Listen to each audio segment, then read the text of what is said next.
आज मंगलवार का परम पावन दिन है। आज के इस पुण्य दिवस पर हम आपको श्री हनुमान जी की एक ऐसी अलौकिक और हृदय स्पर्शी कथा सुनाने जा रहे हैं जिसे सुनने मात्र से ही जीवन के सारे अंधकार छंट जाते हैं और आत्मा में उस दिव्य प्रकाश का उदय होता है जो किसी भी संकट को पल भर में भस्म कर देता है। यह कथा केवल कहानी नहीं है, ये बजरंगबली की उस असीम करुणा का जीवंत प्रमाण है जो इस कलयुग में अपने भक्तों पर अनवरत बरसती रहती है। इस संसार में जब जब किसी सच्चे भक्त की आंखें आंसुओं से भीगती हैं, जब जब कोई निर्दोष प्राणी अपने दुखों के बोझ तले दबकर निराशा की गहरी खाई में उतरने लगता है, तब तब पवन पुत्र हनुमान जी की करुणा की धारा उस ओर बह निकलती है। वे कभी किसी सच्चे भक्त को अकेला नहीं छोड़ते। यह उनका स्वभाव है, यह उनकी प्रतिज्ञा है और यह इस सृष्टि का एक अटल सत्य है। अगर आप जीवन की किसी भी कठिनाई में घिरे हैं, अगर आपके मन में निराशा के बादल छाए हैं, तो बस एक बार सच्चे मन से आंखें बंद करके श्री राम का नाम लेकर इस कथा को सुनिए। आपके हृदय की हर वेदना, हर पीड़ा, हर भय इस कथा की पवित्र धारा में बह जाएगा।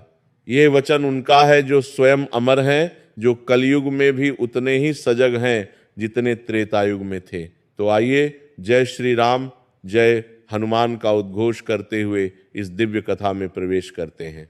बहुत पुरानी बात है।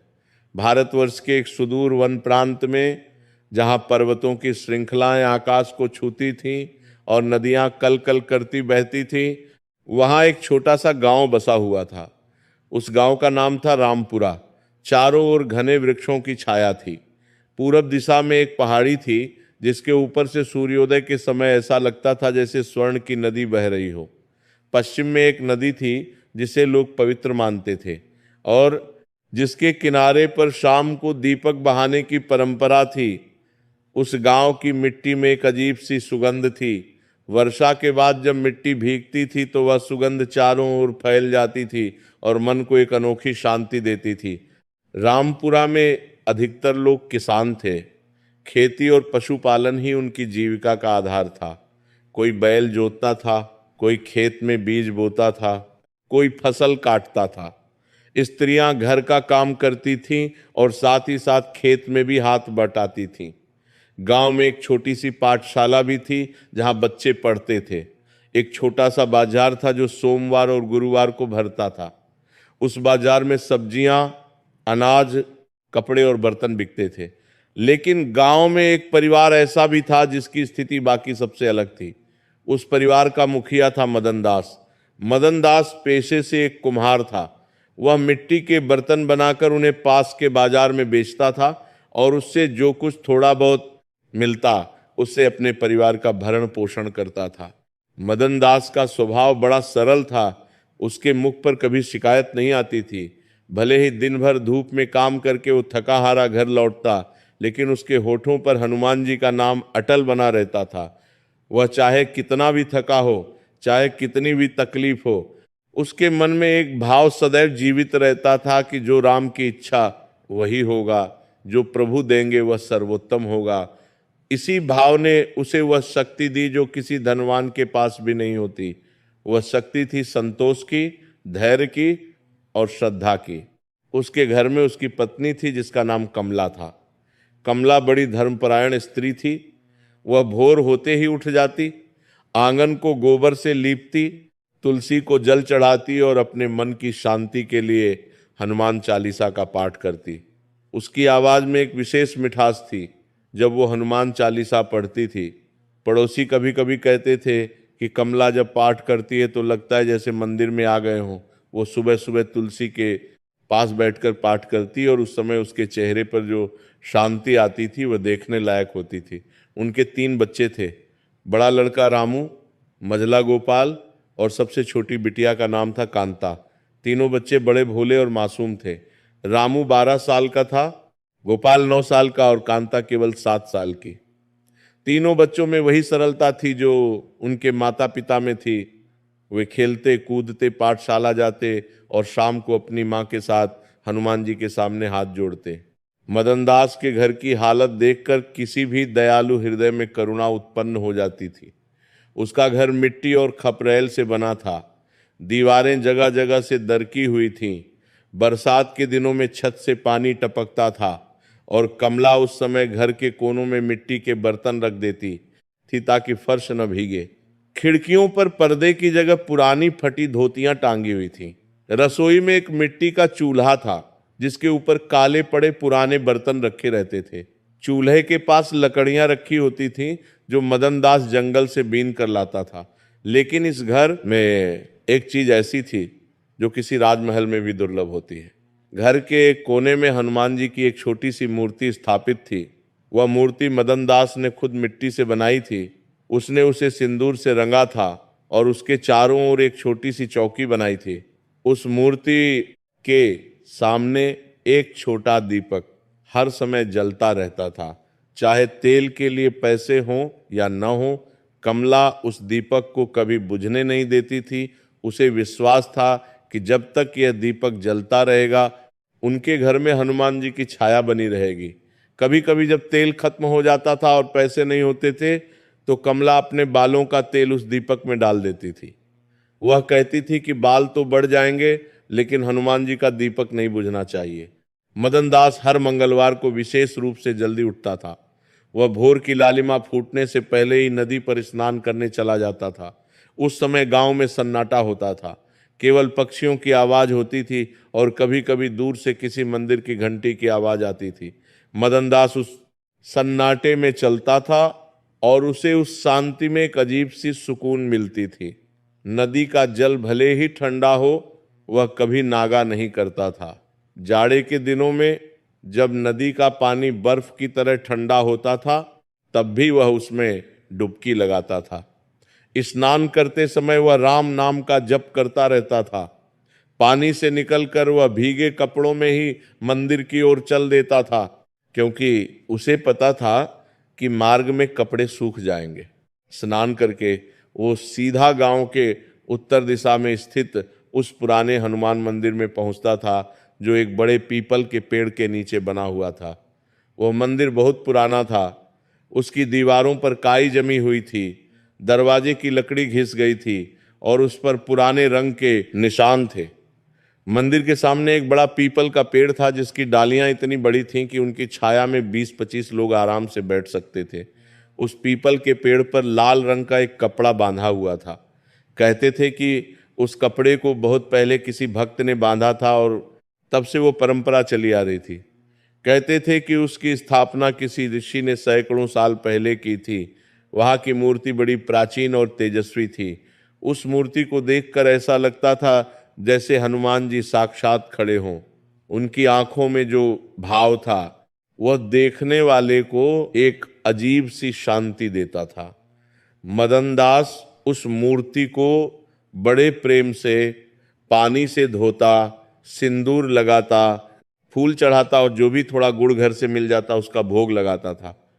वह मूर्ति पर सिंदूर इस तरह लगाता था जैसे कोई माँ अपने बच्चे के माथे पर तिलक लगाती है, बड़े प्रेम से, बड़े धैर्य से। फिर वो वहीं बैठकर हनुमान चालीसा का पाठ करता और घड़ी 2 घड़ी ध्यान में बैठा रहता। उस ध्यान में उसे एक अलग ही दुनिया में होने का अनुभव होता था। जब वो मंदिर से उठता था तो उसके चेहरे पर एक शांति होती थी जो बाहर की किसी भी परिस्थिति से नहीं हिलती थी। गांव के लोग उसे देखकर कहते थे कि मदनदास बहुत भक्त है, लेकिन भक्ति से पेट नहीं भरता, उसे तो भगवान भी गरीब ही रखना चाहते हैं। कुछ लोग तो यहाँ तक कहते थे कि जो आदमी दिन भर बर्तन बनाने में समय लगाए उसके यहाँ धन कहाँ से आएगा। कुछ लोग उसकी भक्ति को मूर्खता समझते थे। वे कहते थे कि अरे, मंदिर में माथा टेकने से घर नहीं भरता, दुनिया में चालाकी चाहिए, जुगाड़ चाहिए। लेकिन मदनदास इन बातों पर मुस्कुरा देता था। यह बातें कभी कभी मदनदास के कानों तक भी पहुंचती थीं, लेकिन वो मुस्कुरा देता था और कहता था कि जो राम की इच्छा, इस संसार में सब कुछ उन्हीं के हाथ में है। जब वो चाहेंगे सब ठीक हो जाएगा। उसकी इस बात को सुनकर कुछ लोग हंसते थे और कुछ लोग सिर हिलाते थे, लेकिन मदनदास की दृढ़ता में कभी कोई कमी नहीं आई। एक बार ऐसा हुआ कि मदन दास के हाथ में कहीं से गहरी चोट लग गई। वह उस दिन अपने काम में व्यस्त था। एक बड़े मटके को पकाने के लिए उसने भट्टी में आग लगाई थी। भट्टी से एक तपा हुआ पत्थर अचानक बाहर निकला और उसके दाहिने हाथ पर गिर गया। उसके दाहिने हाथ में इतनी पीड़ा थी कि वो मिट्टी का काम नहीं कर सकता था। हाथ सूज गया था और उसमें से कभी कभी रक्त भी रिसता था। त्वचा पर गहरा घाव था जो ठीक होने का नाम नहीं ले रहा था। घर में पैसे नहीं थे कि वैद्य के पास जाकर दवा लाता। कमला ने घर में जो थोड़ा हल्दी और तेल था उससे उसके हाथ पर लेप किया, लेकिन दर्द कम नहीं हुआ। उसने पास के जंगल से कुछ जड़ी बूटियां लाकर भी लगाईं, लेकिन घाव गहरा था। 3 सप्ताह बीत गए। इस बीच मदन दास के पास कोई काम नहीं था। घर में जो थोड़ा अनाज था वह भी समाप्त होने को आया। हर दिन कमला रसोई में जाती और उस खाली मटके को देखती जिसमें पहले चावल रहते थे। वह मटका अब खाली था। उसने पड़ोस के घरों में जाकर चक्की पीसने का काम मांगा, लेकिन पड़ोसियों ने बहाने बनाकर टाल दिया। किसी ने कहा कि अभी काम नहीं है, किसी ने कहा कि उनकी अपनी चक्की टूटी है, किसी ने बात ही नहीं की। बच्चे बड़ी मासूम आंखों से मां की ओर देखते थे। उनकी आंखों में एक अव्यक्त प्रश्न रहता था जिसे देखकर कमला का कलेजा मुंह को आता था। वह अपने आंसुओं को पल्लू में छिपा लेती थी और बच्चों को पानी में थोड़ा आटा घोलकर पिलाती थी। कांता एक बार अपनी मां से लिपट गई और बोली कि मां भूख लगी है। कमला ने उसे गले से लगाया और आंसू पोंछ लिए। उसे पता था कि आज रात कुछ नहीं बनेगा। एक शाम मदन दास घर के बाहर चबूतरे पर बैठा था। उसका हाथ अब भी दर्द कर रहा था। उसके बच्चे भूखे थे। कमला की आंखों में थकान और चिंता का घना बादल था। मदन दास के मन में एक तूफान उठ रहा था। वह सोच रहा था कि जीवन भर इतनी मेहनत की, कभी किसी का बुरा नहीं चाहा, अपने प्रभु की सेवा में एक दिन भी कोताही नहीं बरती, कभी झूठ नहीं बोला, कभी किसी को धोखा नहीं दिया, जो मिला उसी में संतुष्ट रहा। फिर भी यह दशा क्यों है? क्या ईश्वर केवल उन्हीं की सुनते हैं जिनके पास बड़े बड़े मंदिर बनवाने की सामर्थ्य है? क्या एक गरीब कुम्हार की टूटी आवाज उन तक नहीं पहुंचती? वो आकाश की ओर देखता था और उसे लगता था जैसे उस विशाल आकाश में उसकी आवाज खो जाती है, कोई सुनने वाला नहीं है। तभी कमला बाहर आई। उसने धीरे से कहा, स्वामी, आज रात बच्चों को क्या खिलाऊंगी? घर में एक मुट्ठी भी अन्न नहीं बचा है। मदन दास ने एक लंबी सांस ली। उसने कमला को देखा। उसकी पत्नी की आंखों में आंसू थे, लेकिन वो आंसू बहाना नहीं चाहती थी। वह स्वयं को रोके हुए थी, क्योंकि जानती थी कि अगर वह टूट गई तो मदन दास और भी निराश हो जाएगा। कमला ने जिंदगी भर यही किया था। जब मदन दास थका होता था तब कमला उसके लिए मजबूत बनती थी। जब कमला टूटने लगती थी तब मदन दास उसके लिए ढाल बनता था। वे दोनों एक दूसरे के लिए वह आधार थे जो बाकी सब कुछ चला जाने पर भी टिके रहते हैं। मदन दास ने उठकर अपनी धोती ठीक की और कहा, कमला, तुम घर में रहो। मैं गांव में जाकर देखता हूं कि कोई काम मिलता है या नहीं। शायद किसी के यहाँ कुछ हो जाए। आज मंगलवार है, हनुमान जी की कृपा होगी। कमला ने हाथ जोड़कर कहा, जाइए स्वामी, लेकिन हनुमान जी को याद रखिएगा। मदन दास गांव की ओर चल पड़ा। शाम ढल रही थी। आकाश में लालिमा थी जो धीरे धीरे गहरी होती जा रही थी। पेड़ों की छाया लंबी हो गई थी। ठंडी हवा चल रही थी, लेकिन भूख और चिंता के कारण उसे ठंड का एहसास नहीं था। उसके कदम भारी थे, लेकिन वह चलता रहा। उसने सोचा कि आज हार नहीं मानूंगा, बच्चों के लिए कुछ न कुछ करना ही होगा। वह गांव के सबसे बड़े जमींदार हरिशंकर राय के घर पहुंचा। हरिशंकर राय का घर गांव में सबसे बड़ा था। उसके घर के सामने 2 बड़े नीम के पेड़ थे। दरवाजे पर पत्थर की चौखट थी और दरवाजा लकड़ी का बड़ा और भारी था। घर में बड़े बड़े कमरे थे। बैठक में मखमल की कुर्सियां थीं और आंगन में कुआं था। हरिशंकर राय धनी था, लेकिन बड़ा कठोर और स्वार्थी इंसान था। उसे किसी के सुख दुख से कोई सरोकार नहीं था। उसका पूरा जीवन धन बटोरने में ही बीता था। वह किसानों से मनमाना लगान लेता था और जो नहीं दे पाते उनकी जमीन हड़प लेता था। गांव में सब जानते थे, लेकिन किसी में इतनी हिम्मत नहीं थी कि उसके सामने कुछ बोले। मदन दास ने दरवाजे पर जाकर आवाज लगाई। हरिशंकर राय बाहर आया। उसने मदन दास को देखकर नाक सिकोड़ी और बोला, अरे कुम्हार, इस समय यहाँ क्या करने आए? क्या कोई बर्तन बेचने आए हो? मदन दास ने हाथ जोड़कर कहा, सेठ जी, मैं बड़ी मुश्किल में हूं। मेरे हाथ में चोट लग गई है, जिसके कारण मैं काम नहीं कर पाया। घर में बच्चे भूखे हैं। अगर आप थोड़ा काम दे दें या थोड़ा अनाज उधार दे दें तो आपका बड़ा उपकार होगा। मैं जल्दी ही चुका दूंगा। हरिशंकर राय ने एक ठंडी हंसी हंसी और कहा, उधार? भला मुझे क्या जरूरत है उधार देने की?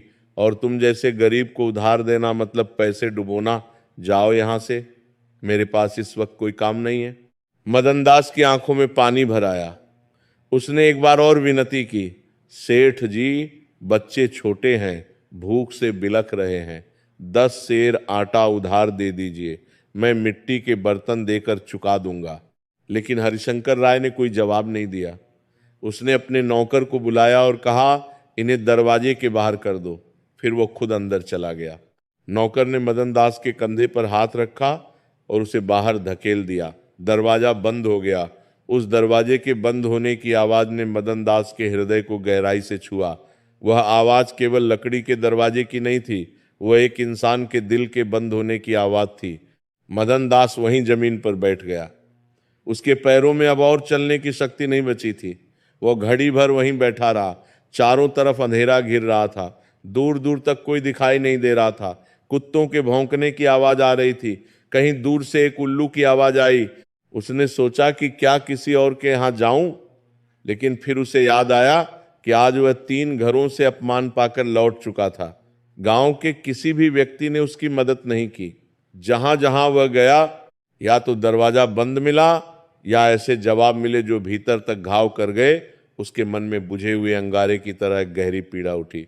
यह पीड़ा केवल भूख की नहीं थी, यह पीड़ा उस इंसान की थी जो जिंदगी भर ईमानदारी से जीता रहा और बदले में उपेक्षा पाई। वह उठा और धीमे कदमों से उस पुराने हनुमान मंदिर की तरफ चल पड़ा। वह मंदिर जो पीपल के पेड़ के नीचे था, गांव के उत्तर में एकांत स्थान पर था। रात के समय वहां कोई नहीं जाता था। रास्ते में अंधेरा था। पेड़ों की डालियां हवा में हिल रही थीं और उनकी छाया जमीन पर अजीब अजीब आकृतियां बना रही थी। लेकिन मदन दास को डर नहीं था। उसके मन में केवल एक ही विचार था कि हनुमान जी के पास चलना है। मदन दास जब वहां पहुंचा तो मंदिर में घुप अंधेरा था। वह अंदर गया। उसने देखा कि हनुमान जी की मूर्ति के सामने दीपक बुझा हुआ था, क्योंकि आज वह सुबह दीप जलाकर आया था और तब से कोई नहीं आया था। मूर्ति के चारों ओर अंधेरा था। सुबह वह जो फूल लेकर आया था वे अब मुरझा गए थे और मूर्ति के सामने पड़े थे। उस अंधेरे में मूर्ति का आकार धुंधला था, लेकिन मदन दास को पता था कि वे वहां हैं। मदन दास ने अपनी जेब टटोली। उसमें एक छोटा सा तेल से भीगा कपड़े का टुकड़ा था जो वह हमेशा अपने साथ रखता था। उसने उस कपड़े को मोड़कर एक छोटी बाती बनाई और एक पत्थर पर रखकर उसे जलाया। वह टिमटिमाती लौ अंधेरे में जगमगाने लगी। उस प्रकाश में हनुमान जी का चेहरा दिखा। वह चेहरा जो दिन में और भी स्पष्ट दिखता था, अब उस छोटी सी लौ की रोशनी में एक अलग ही रूप में नजर आ रहा था। उनकी आंखें जैसे कह रही थीं कि आ गए, मैं यहां हूं। मदन दास उनके चरणों में गिर पड़ा। उसने बड़ी देर तक कुछ नहीं बोला, बस रोता रहा। उसके आंसू पत्थर के फर्श पर गिर रहे थे। एक भक्त का यह रुदन उस पत्थर की मूर्ति को नहीं, बल्कि उन अंतर्यामी प्रभु को पुकार रहा था जो हर स्थान में, हर जीव में व्याप्त हैं, जो भक्त के हर आंसू को पहले ही देख लेते हैं। वे हर बात जानते हैं, वे हर दर्द समझते हैं, लेकिन वे तब तक प्रतीक्षा करते हैं जब तक भक्त स्वयं उनके पास नहीं आता, क्योंकि जो स्वयं आता है उसे वे अपने हृदय में रख लेते हैं। कुछ देर बाद मदन दास ने कांपती आवाज में कहा, हे महावीर, हे संकट के नाशक, दुनिया कहती है कि आप अपने भक्तों की रक्षा करते हैं, आप सबसे बड़े बलवान हैं। रावण की लंका जलाने वाले आप हैं, पहाड़ उठाने वाले आप हैं, समुद्र लांघने वाले आप हैं, जिनकी एक गर्जना से शत्रु के दल कांप उठते थे, क्या वे आप हैं? लेकिन आज मेरे 3 मासूम बच्चे भूखे हैं और मुझ में उनका पेट भरने की भी शक्ति नहीं है। क्या मेरी यह पुकार आप तक नहीं पहुंचती? मैं तो जानता हूं कि आप हर जगह हैं, आप मेरी पीड़ा देख रहे हैं, फिर भी क्यों चुप हैं? क्या ये परीक्षा है या ये मेरा भाग्य ही ऐसा है? मैंने कभी धर्म नहीं छोड़ा, मैंने कभी आपको नहीं भूला, तो क्या आपने मुझे भूल गए? उसकी आवाज मंदिर की दीवारों से टकरा कर वापस आई। उसे ऐसा लगा जैसे उसकी आवाज गूंज कर आकाश में विलीन हो गई। वह निराश होकर वहीं जमीन पर पड़ा रहा। तभी बाहर से पत्तों के खड़खड़ाने की आवाज आई। मदन दास ने सिर उठाकर देखा। मंदिर के द्वार पर एक वृद्ध साधु खड़े थे। उनके हाथ में एक दंड था और माथे पर भस्म का तिलक था। उनके वस्त्र गेरुए रंग के थे और उनकी लंबी सफेद दाढ़ी थी। उनके नयनों में एक असाधारण तेज था जो उस टिमटिमाते दीपक के प्रकाश में भी स्पष्ट दिखाई दे रहा था। उन आंखों में जो गहराई थी वह सामान्य मनुष्यों में नहीं होती। वे साधु धीरे धीरे अंदर आए और एक पत्थर पर बैठ गए। उनके बैठने में एक ऐसी स्थिरता थी जैसे वे वर्षों से उसी पत्थर पर बैठते आए हों। उन्होंने मदन दास को देखकर मंद मंद मुस्कुराए और बोले, वत्स, ये हनुमान जी का मंदिर है, यहाँ रोना उचित नहीं, यहाँ तो विजय का उद्घोष होता है। मदन दास ने उस साधु को देखा। उसे लगा कि ये कोई साधारण यात्री होगा जो रात गुजारने के लिए यहाँ आया है। उसने कहा, बाबा, आप जो कहते हैं वह सत्य है, लेकिन जिसके बच्चे भूखे हों उसका मन कैसे प्रसन्न रहे? साधु ने कहा, बताओ क्या हुआ है? मदन दास ने अपनी सारी व्यथा सुना दी। उसने बताया कि कैसे हाथ में चोट लगने से काम बंद है, कैसे घर में अन्न नहीं है, कैसे गांव में हर जगह से अपमान मिला। उसने बताया कि कमला ने अपने गहने तक बेच दिए, बच्चे भूखे हैं और वो खुद इतना लाचार है कि कुछ नहीं कर पा रहा। वो बोलता रहा और साधु सुनते रहे। उनके चेहरे पर कोई हड़बड़ी नहीं थी, कोई जल्दबाजी नहीं थी। वे पूरे धैर्य से सुन रहे थे, जैसे एक माता अपने बच्चे की बात सुनती है। साधु सुनते रहे। उनके चेहरे पर गहरी करुणा थी। जब मदन दास चुप हुआ तो साधु ने कहा, वत्स, तुमने कहा कि हनुमान जी चुप हैं, लेकिन क्या तुम जानते हो कि हनुमान जी कभी चुप नहीं रहते?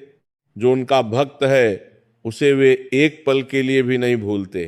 हाँ, कभी कभी वे परीक्षा लेते हैं।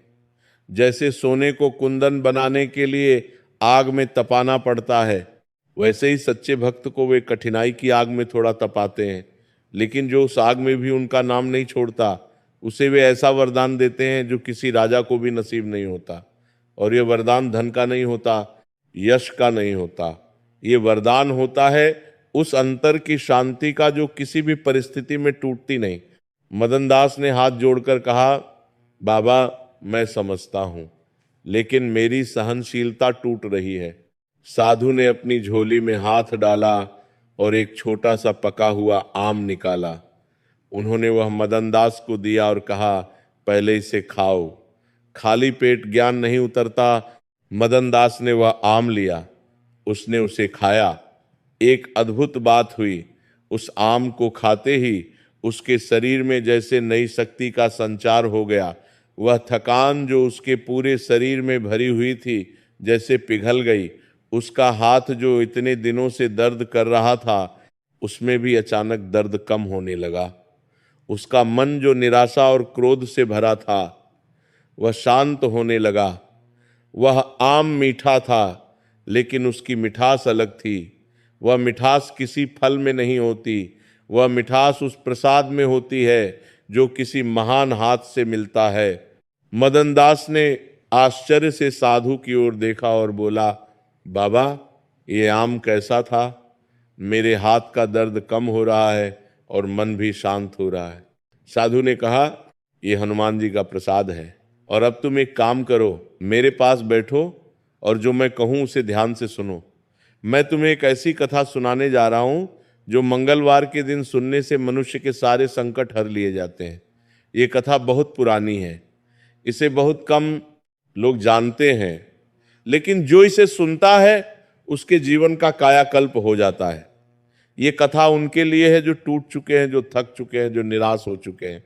ये कथा उन्हें फिर से खड़ा करती है। मदन दास एकदम सीधा होकर बैठ गया। उसके हृदय में एक अजीब सी उत्सुकता जगी। उसे ऐसा लगा जैसे वह साधु कोई साधारण वृद्ध नहीं है। उस साधु की आंखों में जो प्रकाश था वह किसी साधारण मनुष्य का नहीं था।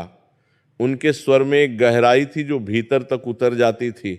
मदन दास ने महसूस किया कि यह मुलाकात कोई संयोग नहीं है। साधु ने अपनी आंखें बंद की और बोले, सुनो मदन दास, ये कथा द्वापर और कलयुग के संधिकाल की है। उस समय जब धर्म का आधा स्तंभ टूट चुका था और मनुष्य के मन में संशय का प्रवेश हो रहा था, जब अच्छाई और बुराई के बीच की रेखा धुंधली होने लगी थी, उस कठिन काल में भी हनुमान जी के भक्तों की रक्षा का क्रम कभी नहीं रुका। वे तब भी थे, वे आज भी हैं। उस काल में विंध्यपुर नाम का एक नगर था। वह नगर व्यापार का बड़ा केंद्र था। विंध्याचल की पहाड़ियों के पास बसा यह नगर बड़ा समृद्ध था। उसकी सड़कें चौड़ी थीं, बाजार में हर तरह का सामान मिलता था। वहाँ देश देशांतर से व्यापारी आते थे। रेशम और सूती कपड़े, मसाले, अनाज, धातुएं और हस्तशिल्प की वस्तुएं उस बाजार में बहुतायत में मिलती थी। उस नगर में एक लुहार रहता था जिसका नाम था भैरवदास। भैरवदास बड़ा ही परिश्रमी इंसान था। वह सुबह से शाम तक धौंकनी फूंकता, लोहे को आग में गलाता और हथौड़े से उसे मनचाहा रूप देता था। उसके हाथों से बनाए हुए औजार और हथियार नगर में बहुत मशहूर थे। उसके द्वारा बनाई गई कुल्हाड़ी की धार इतनी तेज होती थी कि लकड़हारे एक ही वार में मोटा पेड़ काट देते थे। उसके बनाए हल इतने मजबूत होते थे कि किसान उन्हें पुश्त दर पुश्त इस्तेमाल करते थे। लोग दूर दूर से उसके पास आते थे। भैरवदास की एक पत्नी थी जिसका नाम गौरी था। गौरी बड़ी सुंदर और सुशील स्त्री थी।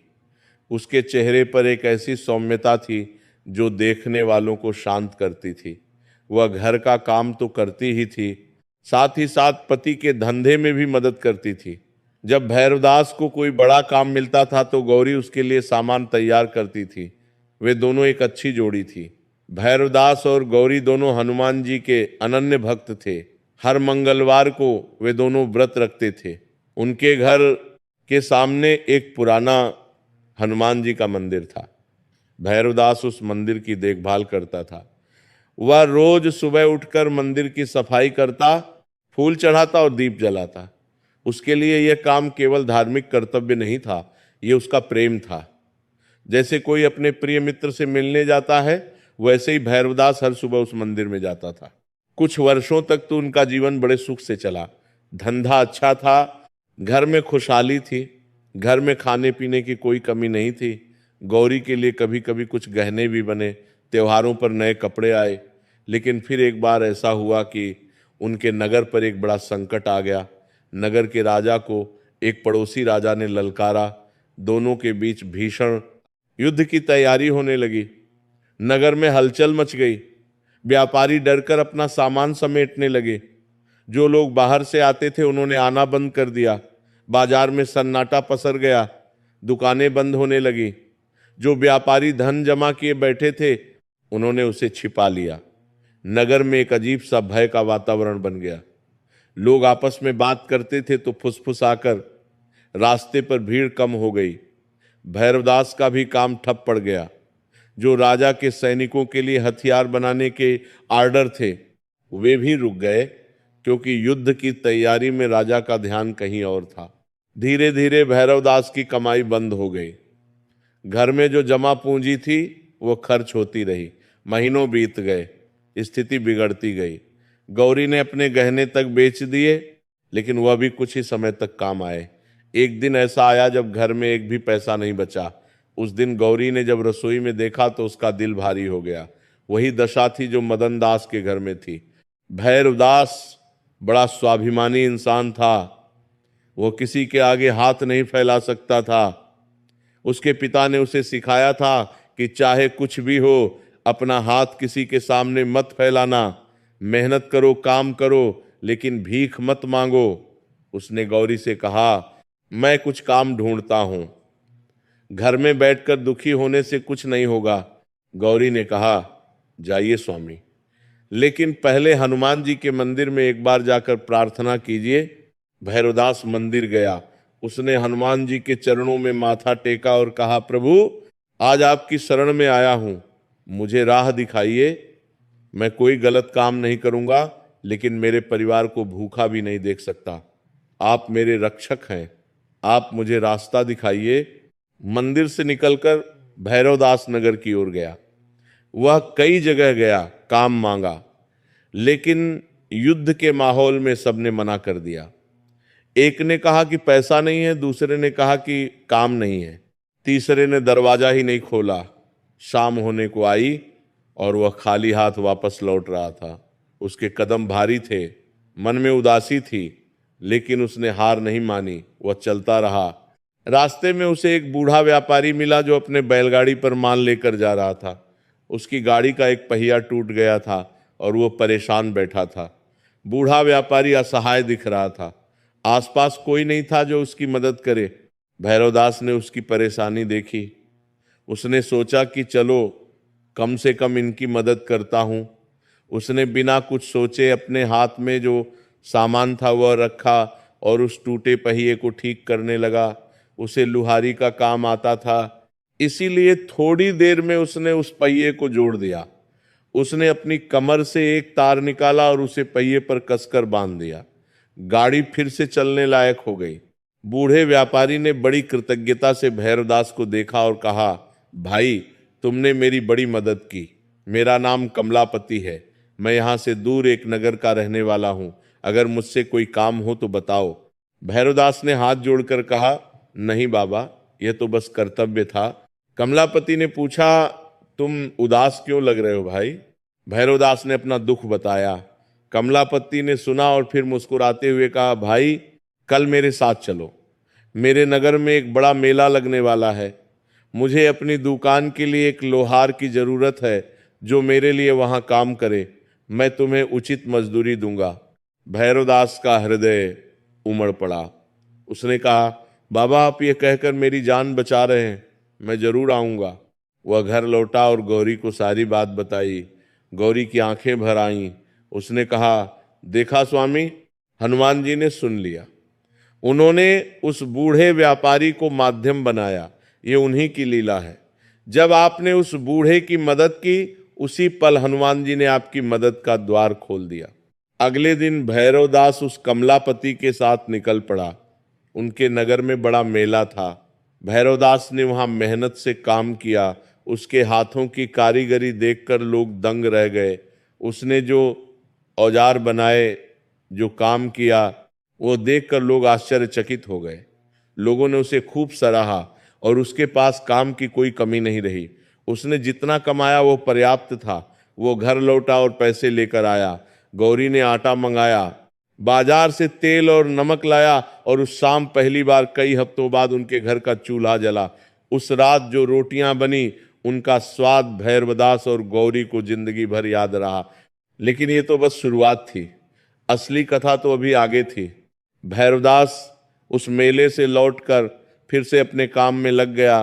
धीरे धीरे नगर की स्थिति भी सुधरने लगी। युद्ध किसी तरह टल गया। दोनों राज्यों के बीच बातचीत हुई और संधि हो गई। बाजार में फिर से रौनक आने लगी। व्यापारी वापस आने लगे। नगर में फिर से हलचल शुरू हुई। भैरवदास का धंधा भी धीरे धीरे पटरी पर आने लगा। इसी बीच एक दिन हनुमान जी के मंदिर में एक अजीब घटना हुई। भैरवदास सुबह मंदिर की सफाई कर रहा था। वह हर कोने को ध्यान से साफ करता था। उस दिन जब वह मूर्ति के पीछे झाड़ू लगा रहा था तो उसकी झाड़ू किसी चीज से टकराई। उसने नीचे देखा तो एक पुरानी ताम्रपत्र की पट्टी पड़ी थी। वह पट्टी कुछ मिट्टी से ढकी हुई थी। उसे पहले कभी नहीं देखा था। उसने उसे उठाया। वह पट्टी बहुत पुरानी थी। उस पर तांबे का रंग गहरा हो गया था और कुछ जगह काला पड़ गया था। उस पर संस्कृत में कुछ लिखा था। भैरवदास संस्कृत नहीं जानता था, लेकिन उसने सोचा कि इसे किसी विद्वान को दिखाता हूं। वह उस पट्टी को लेकर नगर के एक विद्वान पंडित के पास गया। पंडित ने उसे पढ़ा और हैरान रह गया। उसने कहा, भैरवदास, ये पट्टी बहुत पुरानी है। इसमें एक विशेष मंगलवार की कथा लिखी है जो हनुमान जी ने किसी ऋषि को दी थी। इस कथा को जो सुनता है उसे हनुमान जी की विशेष कृपा प्राप्त होती है। ये कथा बड़े भाग्यशाली लोगों को मिलती है। भैरवदास ने पूछा, पंडित जी वह कथा क्या है? पंडित ने उस पट्टी का अनुवाद किया और भैरवदास को वह कथा सुनाई। उस ताम्र पत्र में लिखा था कि बहुत समय पहले गिरनार पर्वत के पास एक आश्रम था। उस आश्रम में महर्षि शांति प्रभ निवास करते थे। वे बड़े तपस्वी थे। उन्होंने वर्षों की साधना से ऐसी शक्ति प्राप्त की थी कि उनके आश्रम में जो भी आता उसे शांति मिल जाती थी। उनका आश्रम गिरनार की छाया में था। चारों ओर वृक्ष थे। पास में एक झरना था जिसका जल सदा शीतल रहता था। आश्रम में सदा यज्ञ की सुगंध रहती थी। एक दिन उनके आश्रम में एक कंगाल किसान आया। उसका नाम था नारायण। नारायण बड़ा दीन था। उसके पास न जमीन थी न धन। वह एक अमीर सेठ के खेत में मजदूरी करता था, लेकिन उस सेठ ने उसे बेईमानी से उसकी मजदूरी तक नहीं दी। नारायण कर्ज में डूब गया था। उसके घर में पत्नी थी और 4 बच्चे थे। एक बार तो ऐसा हुआ कि उसका घर उस सेठ ने अपने कर्ज की एवज में छीन लिया। नारायण का वह घर छोटा जरूर था, लेकिन उसने खुद अपने हाथों से बनाया था। उसकी हर ईंट में उसका पसीना था। जब सेठ के आदमी उस घर को खाली कराने आए तो नारायण की पत्नी ने अपने बच्चों को गले से लगा लिया था और आंसुओं को रोकने की कोशिश की थी। उस दिन के बाद नारायण के मन में एक गहरी टीस बैठ गई थी। नारायण आश्रम में आकर महर्षि के चरणों में गिर पड़ा और रोने लगा। उसका रुदन देखकर आश्रम के पक्षी भी चुप हो गए। वह झरने की आवाज भी उस क्षण जैसे धीमी हो गई। महर्षि ने उसे उठाया और पास बैठाया। उन्होंने सारी बात सुनी। वे चुपचाप सुनते रहे और उनके चेहरे पर करुणा की एक अटूट धारा बह रही थी। फिर महर्षि ने कहा, नारायण, तुम्हारा दुख मैं समझता हूं, लेकिन दुख में भाग्य को दोष देना ठीक नहीं। तुम्हारे जीवन में यह सब इसलिए हो रहा है क्योंकि अभी तक तुम्हें वह शक्ति नहीं मिली जो तुम्हारे रक्षक को जगाए। सुनो, मैं तुम्हें एक ऐसी बात बताता हूं जो तुम्हारे जीवन को बदल देगी। ये बात बड़ी सरल है, लेकिन इसमें अपार शक्ति है। नारायण ने हाथ जोड़कर कहा, महाराज मैं तैयार हूं। महर्षि शांति प्रभ ने कहा, नारायण, मंगलवार का दिन पवन पुत्र हनुमान जी का दिन है। वे इस दिन अपने भक्तों पर विशेष रूप से कृपा दृष्टि रखते हैं। इस दिन जो भक्त उनका स्मरण करता है, उनके नाम का जप करता है और उनकी कथा सुनता है, उसके जीवन में हनुमान जी का वास हो जाता है। फिर उसे कोई भी शक्ति, कोई भी परिस्थिति, कोई भी दुर्भाग्य नहीं झुका सकता। संसार में चाहे जितने भी तूफान आए, जिसके भीतर हनुमान जी का वास हो गया, वो उस तूफान में भी सीधा खड़ा रहता है। लेकिन नारायण केवल व्रत रखने से काम नहीं होता। हनुमान जी को चाहिए अटूट विश्वास। जो भक्त कठिन से कठिन समय में भी उनका नाम नहीं छोड़ता, वही उनका सच्चा भक्त है। और ऐसे भक्त के लिए वे स्वयं प्रकट होते हैं। वे मार्ग बनाते हैं जहां कोई रास्ता नहीं होता। वे द्वार खोलते हैं जहां सब दरवाजे बंद हों। नारायण ने पूछा, महाराज मुझे क्या करना होगा? महर्षि ने कहा, तुम हर मंगलवार को उपवास रखो, सुबह उठकर स्नान करो, हनुमान जी की पूजा करो और शाम को इस कथा को सुनो या किसी को सुनाओ। इसके साथ एक काम और करना होगा। तुम जितना भी दुखी हो, जितनी भी परेशानी हो, मंगलवार के दिन किसी एक जरूरतमंद की मदद जरूर करना। भले ही वह मदद एक मुट्ठी अनाज देने जितनी छोटी क्यों ना हो। यही हनुमान जी की असली पूजा है। वे सोने चांदी के भोग से नहीं, इस निस्वार्थ सेवा के भाव से प्रसन्न होते हैं। नारायण ने यह सुनकर हाथ जोड़े और कहा, महाराज मेरे पास तो खुद कुछ नहीं है, मैं दूसरों को क्या दूंगा? महर्षि मुस्कुराए और बोले, नारायण, जब तुम्हारे पास कुछ नहीं था तब भी हनुमान जी तुम्हारे साथ थे। जब तुम देने की भावना रखोगे तो वे तुम्हें देने लायक बनाएंगे। पहले भावना आती है, फिर सामर्थ्य आती है। जो देने का संकल्प करता है उसे देने की शक्ति भी मिलती है। यही उनकी लीला है और यही उनका वरदान है। नारायण ने यह सुनकर उस आश्रम से विदा ली। महर्षि ने उसे विदाई में एक और बात कही, नारायण, जब जब निराशा आए, जब जब लगे कि अब नहीं होगा, उस क्षण और भी दृढ़ता से हनुमान जी का नाम लो, क्योंकि निराशा का वह क्षण होता है जब वे सबसे करीब होते हैं। नारायण ने यह वचन हृदय में उतार लिया और अपने गांव को लौट आया। उस समय उसके पास सिर पर छत नहीं थी। वह एक पुराने वृक्ष के नीचे अपनी पत्नी और बच्चों के साथ रह रहा था। बरसात के दिनों में वह पास के एक टूटे मंदिर में शरण लेते थे। उनके पास ओढ़ने के लिए एक पुरानी फटी चादर थी। अगला मंगलवार आया। नारायण ने उपवास रखा। सुबह नदी पर स्नान किया। पानी ठंडा था, लेकिन उसने परवाह नहीं की। पास के हनुमान मंदिर में गया और माथा टेका। उसके पास चढ़ावे के लिए कुछ नहीं था। उसने बस एक जंगली फूल तोड़ा था, वही चढ़ाया। वह फूल छोटा था, साधारण था, लेकिन उसमें नारायण की सारी भावना थी। उसने हनुमान जी से कहा, प्रभु, मेरे पास देने के लिए यही है, लेकिन मेरा मन आपको अर्पण है। फिर शाम को उसे याद आया कि महर्षि ने कहा था कि किसी की मदद करनी है। उसने इधर उधर देखा। पास में एक भूखा कुत्ता बैठा था, जिसकी पसलियां दिख रही थीं। नारायण के पास जो थोड़ी सी रोटी थी, वो उसने उस कुत्ते को खिला दी। उसकी पत्नी ने देखा तो वो कुछ बोली नहीं। उसे पता था कि नारायण ने जो किया वह सही था। ये बहुत छोटी बात थी, लेकिन उस दिन से नारायण के जीवन में एक अदृश्य परिवर्तन शुरू हुआ।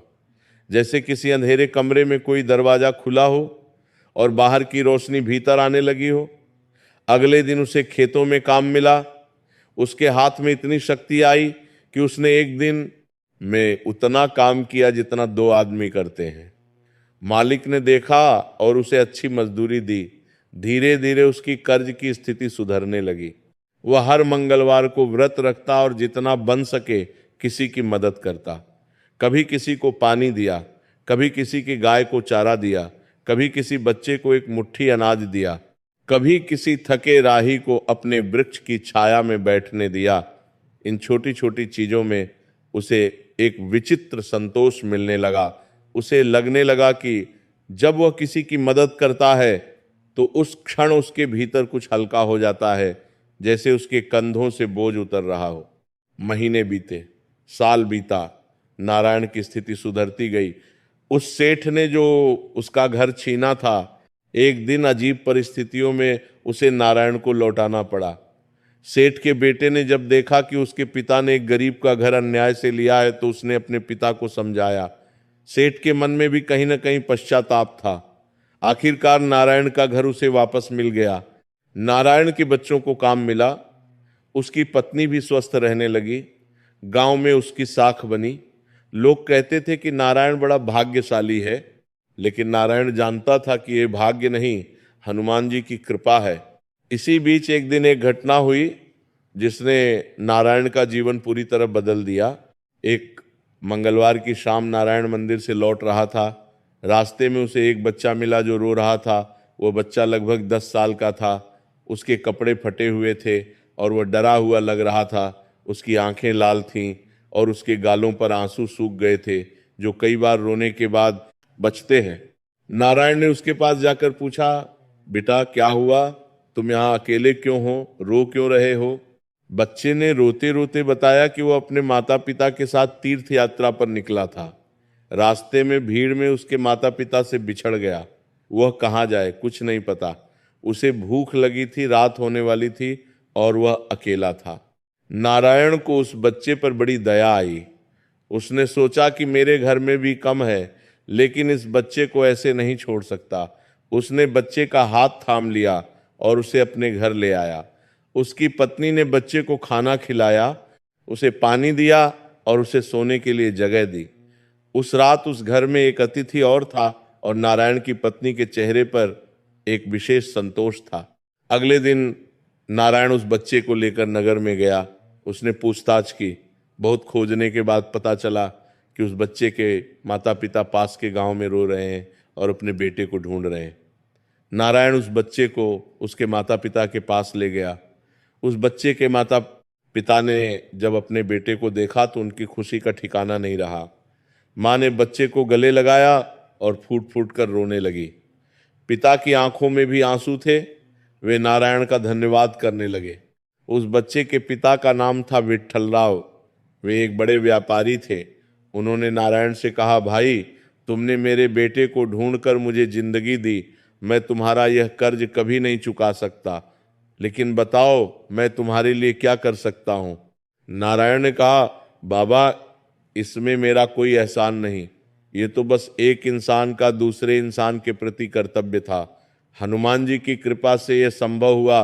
विट्ठलराव ने कहा, नहीं भाई, आज के जमाने में इतना बड़ा दिल रखने वाले बहुत कम लोग होते हैं। तुम मुझे मना मत करो, मुझे बताओ कि तुम क्या करते हो। नारायण ने अपना परिचय दिया। विट्ठलराव ने सुना और कहा, मुझे मेरे गोदाम में एक ऐसे ईमानदार और मेहनती आदमी की जरूरत है जिस पर मैं भरोसा कर सकूं। क्या तुम ये काम करोगे? नारायण के लिए यह एक स्वप्न की तरह था। उसने हाँ कहा और उसी दिन से उसके जीवन का एक नया अध्याय शुरू हुआ। विट्ठलराव के यहाँ काम करते हुए नारायण ने अपनी ईमानदारी और मेहनत से जल्दी ही सबका विश्वास जीत लिया। विट्ठलराव उस पर बहुत भरोसा करते थे। उन्होंने धीरे धीरे उसे अपने व्यापार में साझीदार बना लिया। कुछ सालों में नारायण इतना समृद्ध हो गया कि उसने अपने गांव में एक पक्का घर बनवाया, अपने बच्चों को पढ़ाया और अपनी पत्नी को सुख दिया।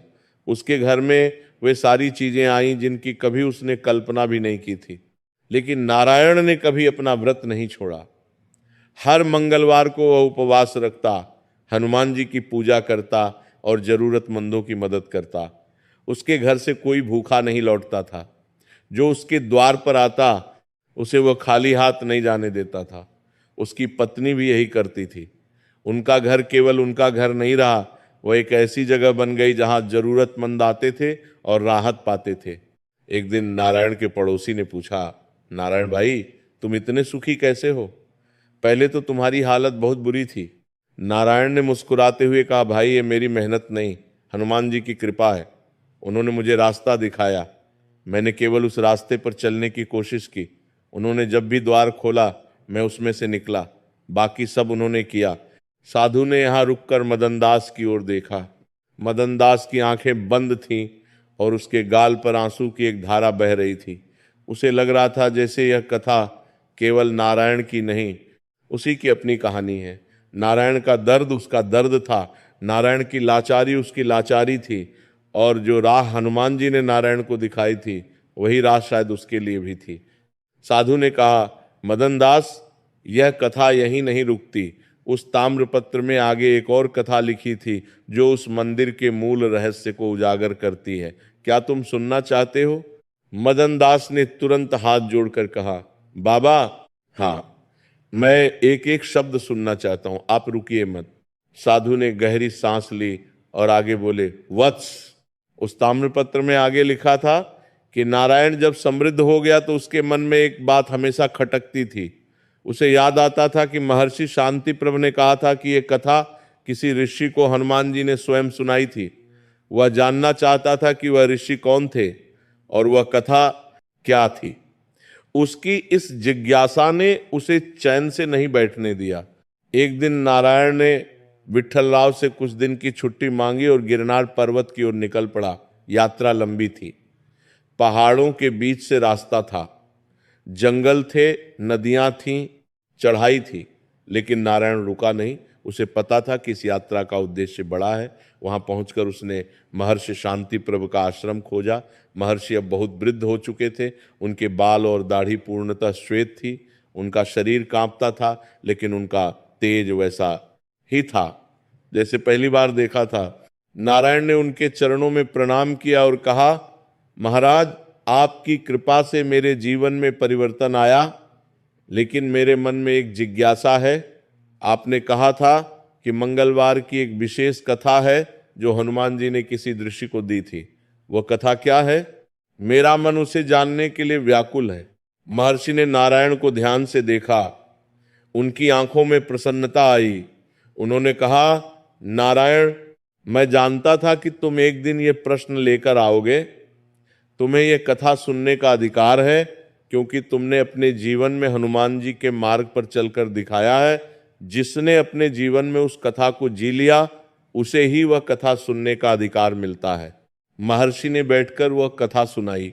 बहुत पहले त्रेता युग में, जब श्री रामचंद्र जी ने रावण का वध करके माता सीता को मुक्त कराया और अयोध्या वापस लौटे, उस समय की बात है। पूरी अयोध्या में उत्सव था, दीपक जल रहे थे, आकाश में फूल बरस रहे थे। प्रभु राम के राज्याभिषेक के बाद एक बार हनुमान जी तुलसी वन में बैठे राम नाम का जप कर रहे थे। उस वन में केवल पवन की आवाज थी और हनुमान जी के होठों से निकलने वाले राम नाम का गूंजन था। तभी वहां ऋषि अगस्त्य पधारे। ऋषि अगस्त्य बहुत महान थे। वे दक्षिण दिशा के महान ऋषि थे, जिन्होंने समुद्र का जल पी जाने की शक्ति रखते थे। उनका तेज सूर्य की भांति था। ऋषि अगस्त्य हनुमान जी के पास आए और बोले, हे महावीर, मैं आपके पास एक विनती लेकर आया हूं। हनुमान जी ने उठकर ऋषि को प्रणाम किया और कहा, ऋषिवर, आप महान हैं, आपकी विनती क्या है? ऋषि ने कहा, महावीर, मैं दक्षिण देश से आता हूं। वहां एक बड़ा संकट आने वाला है। एक दानव की शक्ति वहां के लोगों को सता रही है। वह दानव प्रत्यक्ष रूप में नहीं, बल्कि भय के रूप में, निराशा के रूप में और अविश्वास के रूप में लोगों के मन में प्रवेश कर रहा है। मेरे पास एक भक्त है जिसका नाम है चंद्रवर्धन। वह बड़ा सच्चा भक्त है, लेकिन उस दानव की शक्ति के कारण उसके जीवन में भारी संकट है। मैं आपसे यह जानना चाहता हूं कि उस भक्त की रक्षा के लिए क्या उपाय है? हनुमान जी मुस्कुराए और बोले, ऋषिवर, उस भक्त से कहिए कि वह मंगलवार के दिन मेरा स्मरण करे, मेरी पूजा करे और मेरी कथा को सुने। जो भक्त इस पावन दिन मेरा ध्यान करता है, उस पर मेरी विशेष कृपा रहती है। कोई भी दानव, कोई भी संकट उसका कुछ नहीं बिगाड़ सकता। भय उसके पास नहीं आ सकता, निराशा उसके मन में नहीं टिक सकती। ऋषि ने पूछा, महावीर, वह कथा कौन सी है जिसे उसे सुनना चाहिए? हनुमान जी ने कहा, ऋषिवर, मैं आपको एक कथा सुनाता हूं। ये कथा उस चंद्रवर्धन को सुनाइएगा। ऋषि बैठ गए और हनुमान जी ने कहना शुरू किया। पुरातन काल में सहस्रनाम नामक एक नगर था। उस नगर में एक वैद्य रहता था जिसका नाम था औषधि प्रसाद। वह बड़ा कुशल वैद्य था। उसके उपचार से सैकड़ों लोगों को जीवनदान मिला था। गरीब हो या अमीर, वह सबका इलाज समान भाव से करता था। वह कभी धन के लालच में गरीबों को दरवाजे से नहीं लौटाता था। उसकी दुकान पर जो भी आता, वह उसे पहले देखता था, पहले दवा देता था। पैसों की बात बाद में होती थी। औषधि प्रसाद हनुमान जी का बड़ा भक्त था। उसके घर में हनुमान जी की पूजा नित्य होती थी। उसकी पत्नी का नाम था लावण्य देवी। लावण्य देवी भी बड़ी धर्मपरायण थी। वे दोनों मिलकर मंगलवार का व्रत रखते थे। उनके घर में सुख था, शांति थी और हनुमान जी की कृपा की छाया थी। एक बार उनके नगर में एक भयंकर बीमारी फैल गई। लोग बड़ी संख्या में बीमार पड़ने लगे। बुखार आता था और 3 दिन में मृत्यु हो जाती थी। नगर में हाहाकार मच गया। लोग डरे हुए थे। घरों में चीख पुकार थी। शमशान में धुआं उठता रहता था। औषधि प्रसाद ने दिन रात एक करके बीमारों का इलाज किया। उसने अपनी सारी दवाइयां लगा दी। उसने अपनी सारी बचत खर्च कर दी। उसने जड़ी बूटियां इकट्ठी की और उनका काढ़ा बनाकर बांटा। उसकी पत्नी लावण्य देवी भी उसका साथ देती रही। वह घर में काढ़ा बनाती, बर्तन तैयार रखती और जो मरीज आते उन्हें पानी पिलाती। महीनों तक ये क्रम चला। धीरे धीरे नगर की बीमारी कम होने लगी, लोग स्वस्थ होने लगे। लेकिन जो हुआ उसका परिणाम ये हुआ कि औषधि प्रसाद खुद बहुत कमजोर हो गया। उसने इतनी मेहनत की थी, इतनी कम नींद ली थी, इतना खाना छोड़ा था कि उसका शरीर अब थकान से टूट रहा था। और सबसे बड़ी बात, उसकी सारी संपत्ति समाप्त हो गई थी। जो पैसे थे वे दवाइयों में खर्च हो गए थे। घर में जो गहने थे वे भी बेच दिए गए थे। कोठार खाली थी। नगर के जो लोगों ने उसके उपचार से जीवन दान पाया था, उनमें से अधिकांश ने उसे कोई पारिश्रमिक नहीं दिया। कुछ ने तो ये कहकर पल्ला झाड़ लिया कि हम तो पहले ही ठीक हो जाते। वैद्य जी ने कोई खास काम नहीं किया। उन्हें याद नहीं रहा कि 3 महीने पहले वे अपने बिस्तर पर मरणासन्न पड़े थे और औषधि प्रसाद ने रात रात भर जागकर उनकी सेवा की थी। यही दुनिया का स्वभाव है। कृतज्ञता कोई नई बात नहीं है। औषधि प्रसाद और लावण्य देवी के सामने अब भूख की समस्या थी। उनके अपने बच्चे थे जिनका भरण पोषण करना था। औषधि प्रसाद कुछ दिन तो चुप रहा, लेकिन जब बहुत दिनों तक कोई आमदनी नहीं हुई तो उसके मन में एक कड़वाहट आने लगी।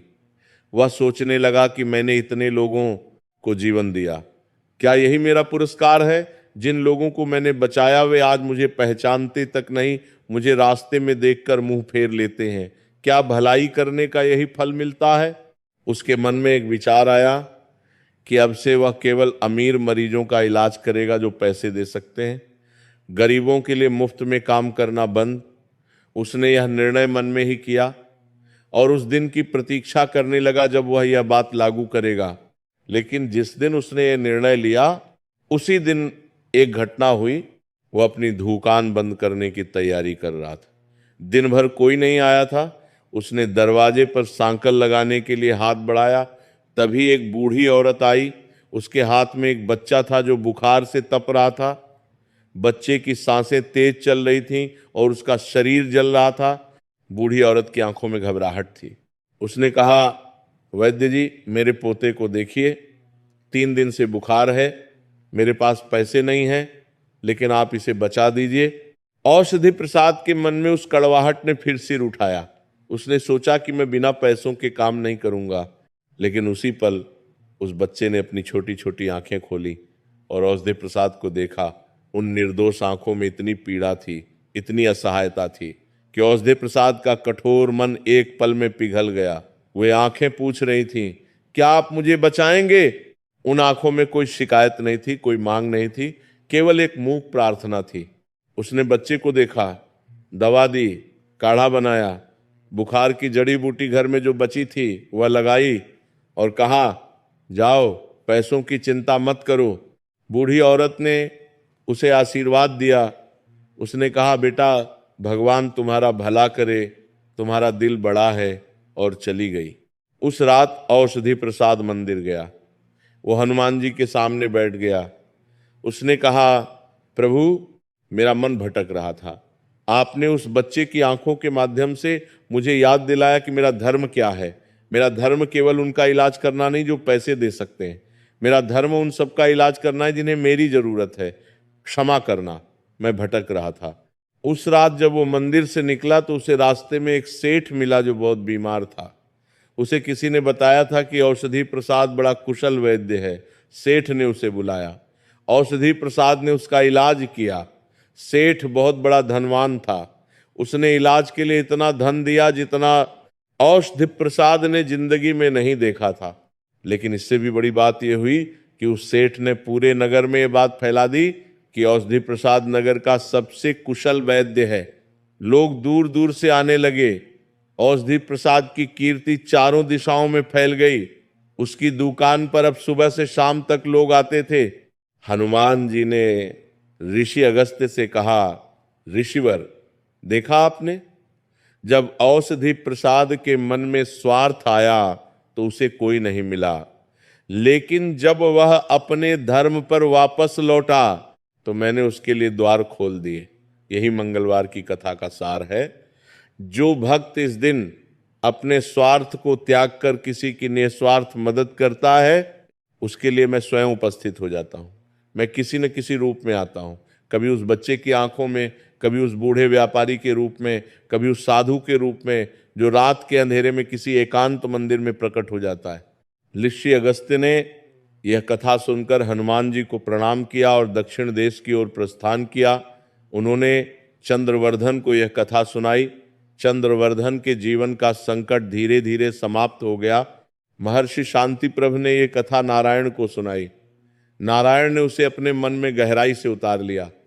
उसकी आंखों में आंसू थे और होठों पर एक शांत मुस्कान। उसे समझ आ गया था कि जो उसके जीवन में हुआ वह सब इसी महान क्रम का हिस्सा था। साधु ने यहां रुककर मदन दास की ओर देखा।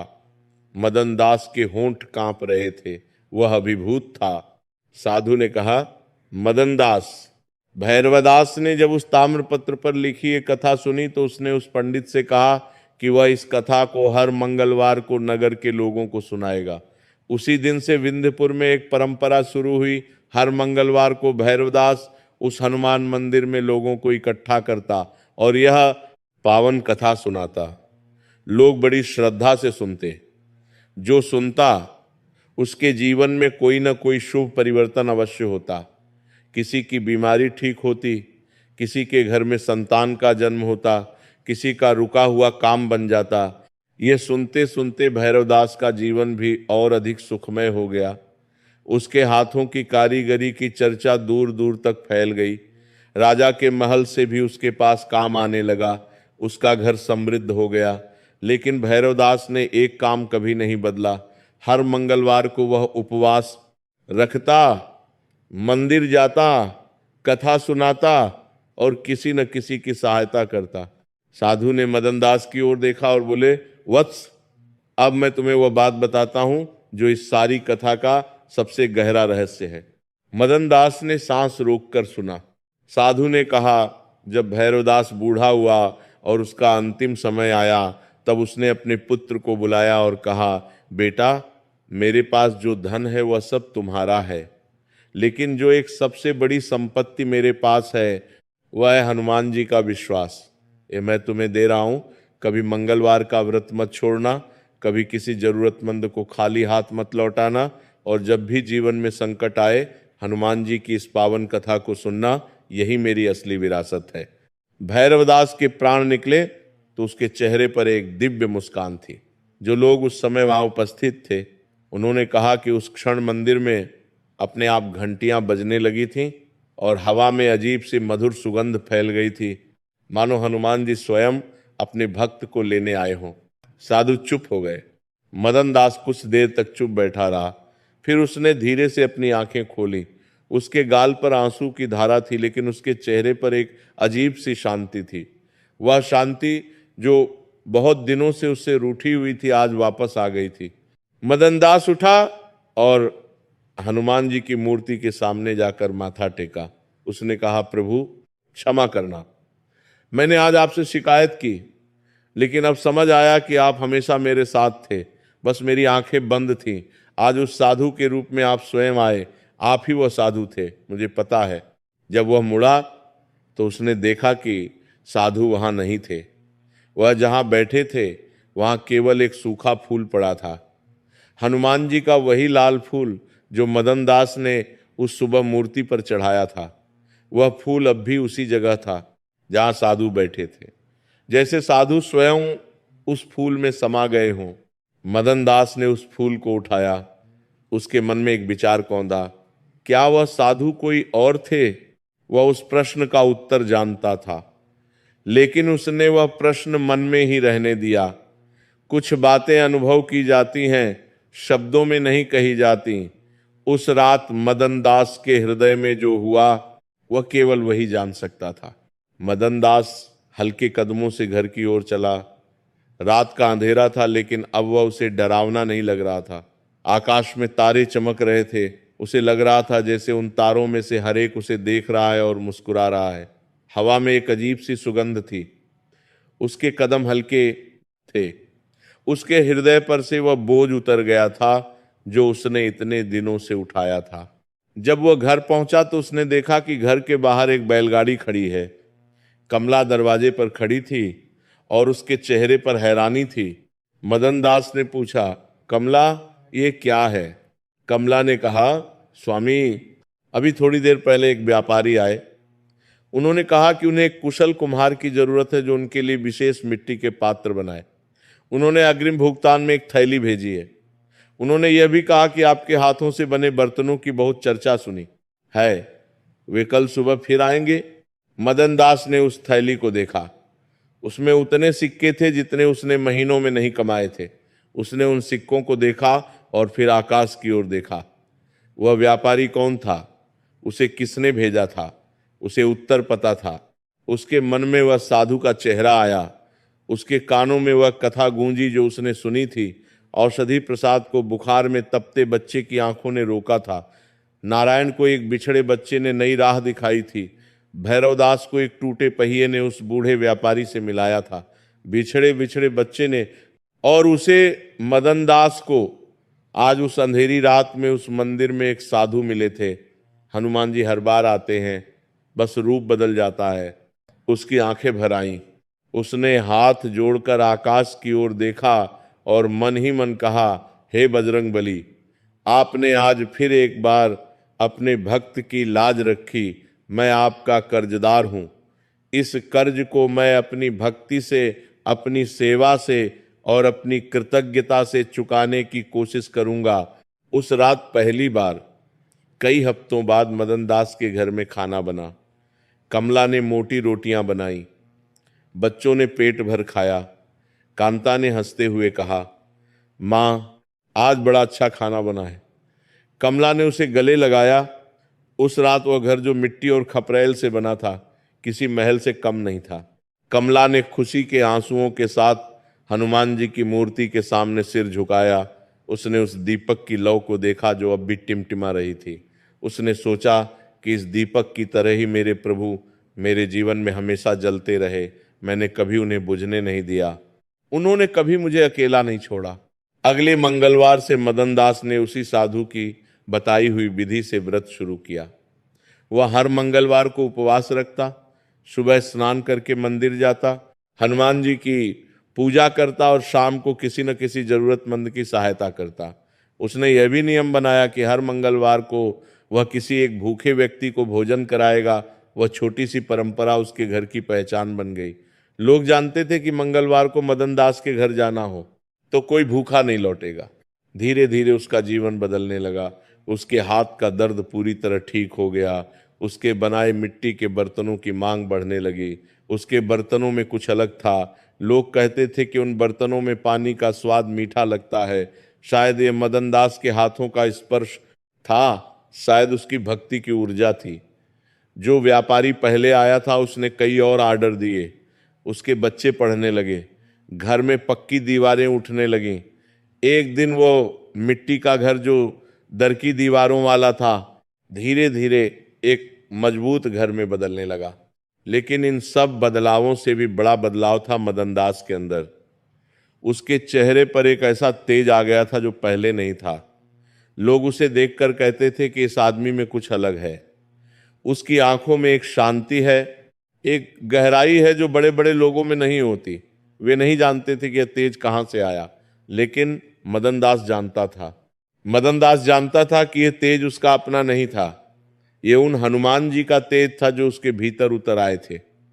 जब कोई प्रभु को अपने हृदय में बसा लेता है तो उसका चेहरा बदल जाता है, उसकी आंखें बदल जाती हैं, उसके शब्दों में एक वजन आ जाता है। वो जब बोलता है तो लोग सुनते हैं। वर्ष बीतते गए। मदन दास के तीनों बच्चे बड़े हुए। रामू ने अपना व्यापार शुरू किया। वह मिट्टी के बर्तनों का काम आगे बढ़ाने के साथ साथ पास के नगर में उन्हें बेचने भी जाने लगा। गोपाल एक कुशल शिल्पकार बना। उसके हाथों से बनाई हुई मूर्तियां दूर दूर तक जाने लगी। कांता का विवाह एक अच्छे परिवार में हुआ। उसके ससुराल वाले भी हनुमान जी के भक्त थे। मदन दास और कमला के जीवन में जो सुख आया वो उनकी सारी कठिनाइयों का मीठा फल था। उन्होंने जो बोया था वह अब फल दे रहा था। लेकिन मदन दास ने एक काम कभी नहीं बदला। हर मंगलवार का व्रत, हर मंगलवार को वह उस पुराने हनुमान मंदिर में जाता और उस पावन कथा को गांव के लोगों को सुनाता। उस कथा में नारायण था, औषधि प्रसाद था, भैरवदास था और उन सबके जीवन में हनुमान जी की अपार करुणा थी। मदन दास जब ये कथा सुनाता था तो उसकी आवाज में एक भावना होती थी। वो कथा नहीं सुनाता था, वो अपना अनुभव सुनाता था, क्योंकि वह जानता था कि ये कथा सच है। उसने इसे जिया था। धीरे धीरे उस गांव में एक परंपरा बन गई। हर मंगलवार को लोग मदन दास के पास आते और कथा सुनते। जिसने भी उस कथा को सुना और उसमें श्रद्धा से भाग लिया, उसके जीवन में एक सकारात्मक परिवर्तन अवश्य आया। एक बार एक युवक आया जिसका नाम था विजय। वह बड़ा उदास था। उसके पिता बीमार थे और उसके पास इलाज के पैसे नहीं थे। जहां जहां वह गया निराशा मिली। उसने कई लोगों से मदद मांगी लेकिन कोई नहीं मिला। वह मदन दास के पास आया और कहा, काका, मैंने सुना है कि आप जो कथा सुनाते हैं उससे संकट दूर होते हैं, क्या ये सच है? मदनदास ने उसे बैठाया और कहा, बेटा, ये केवल एक कहानी नहीं है, ये हनुमान जी की शक्ति का साक्षात प्रमाण है। आज मंगलवार है, बैठ जाओ और सुनो। अपना सारा दुख, सारी चिंता थोड़ी देर के लिए किनारे रखो, बस सुनो। विजय बैठ गया। मदनदास ने वह पूरी कथा सुनाई, नारायण की, औषधि प्रसाद की, भैरवदास की और उस साधु की जो उसे मिले थे।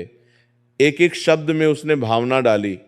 जब वह नारायण के दुख का वर्णन करता तो उसकी आंखें भर आती थी। जब वह हनुमान जी की कृपा का वर्णन करता तो उसके चेहरे पर एक दिव्य प्रकाश आता था। कथा समाप्त होने के बाद विजय उठा। उसकी आंखों में एक विचित्र शक्ति थी। वह शक्ति जो निराशा को दूर भगाती है, वह घर गया। अगले दिन एक अजीब घटना हुई। किसी ने उसके पिता के इलाज का सारा खर्च उठाने का प्रस्ताव किया। वह इंसान कौन था, कहां से आया, यह किसी को नहीं पता चला, लेकिन उसके पिता ठीक हो गए। विजय भागता हुआ मदनदास के पास आया और उनके चरणों में गिर गया। उसने कहा, काका, यह चमत्कार हुआ, मुझे विश्वास नहीं हो रहा। मदनदास ने उसे उठाया और मुस्कुराते हुए कहा, बेटा, चमत्कार तो होते ही हैं। हनुमान जी के लिए कुछ भी असंभव नहीं है, बस मन में विश्वास चाहिए। और एक बात याद रखो, अब तुम्हारे जीवन में जो बदला है उसका श्रेय उन्हें दो, और जब भी कोई तुम्हारे जैसे संकट में मिले उसकी मदद करो। यही उनकी भक्ति है। धीरे धीरे रामपुरा का वह छोटा सा गांव पूरे क्षेत्र में हनुमान भक्ति के लिए प्रसिद्ध हो गया। लोग दूर दूर से उस पुराने मंदिर में आने लगे। मंदिर की मरम्मत हुई, उसमें नई मूर्ति स्थापित हुई, मंदिर का जीर्णोद्धार हुआ। जो मंदिर कभी टूटा हुआ था, जिसकी दीवारों पर काई जमी थी, वह अब चमकने लगा था। उसका जीर्णोद्धार केवल पत्थर और चूने का नहीं था, वह उन भक्तों की श्रद्धा का जीर्णोद्धार था जो वहां आते थे और अपना हृदय खोल देते थे। मदनदास जब बूढ़ा हुआ तो उसने अपने बेटे रामू को बुलाया।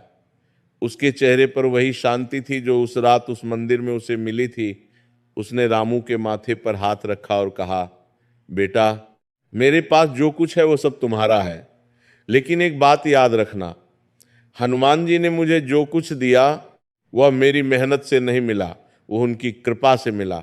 इसलिए उस कृपा के प्रति कृतज्ञ रहना, हर मंगलवार का व्रत रखना, हर जरूरतमंद की सहायता करना, और इस पावन कथा को कभी बंद मत करना। जब तक यह कथा चलती रहेगी हमारे घर में हनुमान जी की छाया बनी रहेगी। रामू ने अपने पिता के चरण छुए और कहा, काका, यह वचन मैं कभी नहीं भूलूंगा। जब तक मेरे शरीर में प्राण है यह कथा चलती रहेगी, यह परंपरा मेरे बच्चों तक जाएगी और उनके बच्चों तक। मदनदास के प्राण जब निकले तो उस दिन मंगलवार था। उस समय मंदिर में कथा चल रही थी। उसने जाते जाते एक बार हाथ जोड़े और कहा, प्रभु, आपने जो दिया वह अनमोल था, मैं चला, लेकिन आपका नाम यहां रहेगा। कहते हैं कि जिस क्षण मदनदास के प्राण निकले उसी क्षण मंदिर की घंटियां अपने आप बज उठीं। वह आवाज पूरे गांव में फैल गई। जो लोग घरों में बैठे थे उन्होंने सुना और सब समझ गए। उस क्षण रामपुरा के आकाश में एक अजीब सी रोशनी थी, जैसे संध्या और रात के बीच का वो क्षण जब आकाश में सोना और नीला मिल जाता है। कुछ लोगों ने कहा कि उन्होंने आकाश में एक दिव्य आकृति देखी जो उत्तर दिशा की ओर जा रही थी, लेकिन ये किसी ने नहीं बताया कि वह आकृति क्या थी। कुछ बातें केवल अनुभव की जाती हैं, बताई नहीं जाती। मदनदास के जाने के बाद रामू ने अपने पिता का वह संकल्प पूरी निष्ठा से निभाया। हर मंगलवार की शाम उस हनुमान मंदिर में कथा होती रही। गांव के बच्चे बड़े ध्यान से सुनते। उन बच्चों को नारायण की कहानी याद हो गई थी, औषधि प्रसाद की कहानी याद हो गई थी, भैरवदास और मदनदास की कहानी उनके मन में उतर गई थी। वे जब भी किसी मुश्किल में पड़ते उनके मन में यही कहानियां आती थीं, और हर बार उन्हें लगता था कि हनुमान जी उन्हें भी देख रहे हैं, उनके साथ हैं। नाक एक पीढ़ी गई, दूसरी पीढ़ी आई। रामू के बाद उसके बेटे ने यह परंपरा संभाली। उसके बाद उसके बेटे ने वह मंदिर और वह कथा एक ऐसी नदी की तरफ बह रही थी जो कभी नहीं रुकती। जैसे गंगा का प्रवाह पहाड़ों से निकलकर मैदानों में आता है और सागर तक जाता है, उसी तरह ये कथा एक हृदय से दूसरे हृदय तक बहती रही। मंगलवार की महिमा का रहस्य। वर्षों बाद एक विद्वान पंडित उस गांव में आए। उनका नाम था पंडित धर्मानंद। वे शास्त्रों के बड़े जानकार थे। उन्होंने अनेक तीर्थों की यात्रा की थी। वे रामपुरा के उस हनुमान मंदिर के बारे में सुनकर आए थे। उन्होंने सुना था कि इस गांव में एक विशेष परंपरा है जो पीढ़ियों से चल रही। जब वे मंगलवार की शाम उस मंदिर में पहुंचे और कथा सुनी तो वे बड़े प्रभावित हुए। कथा के बाद उन्होंने रामू के पोते विश्वनाथ से पूछा, यह परंपरा कब से है? विश्वनाथ ने मुस्कुराते हुए कहा, पंडित जी, हम ठीक ठीक नहीं जानते, लेकिन हमारे दादा ने बताया था कि उनके दादा ने बताया था और उनके दादा ने बताया था। बस इतना जानते हैं कि ये बहुत पुरानी है। पंडित धर्मानंद ने एक गहरी सांस ली और कहा, भाई, तुम नहीं जानते कि इस परंपरा का कितना बड़ा महत्व है। मैंने अनेक ग्रंथ पढ़े हैं। मैंने काशी में बड़े बड़े विद्वानों से शास्त्रार्थ किया है, लेकिन जो ज्ञान इस छोटे से गांव की इस साधारण सी परंपरा में है वह मुझे कहीं नहीं मिला। विश्वनाथ ने विनम्रता से कहा, पंडित जी, यह ज्ञान तो हनुमान जी का है, हम तो केवल उनके माध्यम हैं। पंडित धर्मानंद ने कहा, यही बात मैं तुम्हें बताना चाहता था। जो कहता है कि ये मेरा ज्ञान है, ये मेरी उपलब्धि है, उसके पास से वह शक्ति धीरे धीरे चली जाती है, और जो कहता है कि मैं तो केवल माध्यम हूं, उसके पास वह शक्ति और अधिक बढ़ती जाती है। यही अध्यात्म का सबसे गहरा रहस्य है। पंडित धर्मानंद ने उस मंदिर में 3 दिन बिताए। वे सुबह उठकर हनुमान जी की पूजा करते, दिन में गांव के लोगों से बातें करते और रात को ध्यान में बैठते। उन 3 दिनों में उन्होंने जो अनुभव किया उसने उनके जीवन को बदल दिया। वे एक बड़े विद्वान के रूप में आए थे, लेकिन उस गांव से एक साधारण भक्त के रूप में गए। जाने से पहले उन्होंने कहा, विश्वनाथ, मैं तुम्हें एक बात बताता हूं जो शायद तुम्हें पता नहीं। मंगलवार का ये पावन व्रत और कथा केवल एक धार्मिक अनुष्ठान नहीं है, ये एक विज्ञान है। जब कोई भक्त हर मंगलवार को उपवास रखता है तो उसका शरीर शुद्ध होता है। जब वो हनुमान जी का ध्यान करता है तो उसका मन स्थिर होता है। जब वो किसी की निस्वार्थ सेवा करता है तो उसका अहंकार घटता है, और जब अहंकार घटता है तो हृदय में जगह बनती है, और जहां जगह बनती है वहां हनुमान जी आते हैं। ये प्रक्रिया उतनी ही निश्चित है जितनी ये निश्चित है कि सूरज पूरब में उगता है।